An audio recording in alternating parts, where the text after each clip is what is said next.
എന്താല്ലേ ശാസ്ത്രത്തിൻ്റെ ഒക്കെ ഒരു വളർച്ച. അടിയിൽ വണ്ടികൾ പോണ്, അതിൻ്റെ മേലെ കൂടെ വെള്ളം ഒഴുകുന്നു.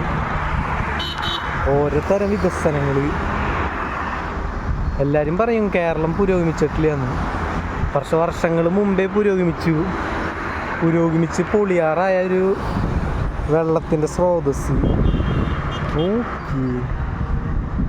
എന്താ അവസ്ഥ പ്രതീക്ഷിക്കുമോ നമ്മൾ? ഇത് പരിപാടി ചേട്ടാ, ഇത് പലർക്കും അറിയില്ല എന്ന് തോന്നുന്നു. പാലക്കാട് പോണ വഴിക്ക് നമുക്ക് ഇങ്ങനത്തെ ഒരു എക്സ്പീരിയൻസ് ഉണ്ട്. ഇങ്ങനെ പോവാ, എൻജോയ് ചെയ്യുക. അത് കഴിഞ്ഞിട്ട് ഇവിടെ ഒരു കുളി. ആഹാ, അടിയിൽ റോഡ്, മേലെ വെള്ളം. അടിയിൽ റോഡ്, മേലെ വെള്ളം. നൈസായി.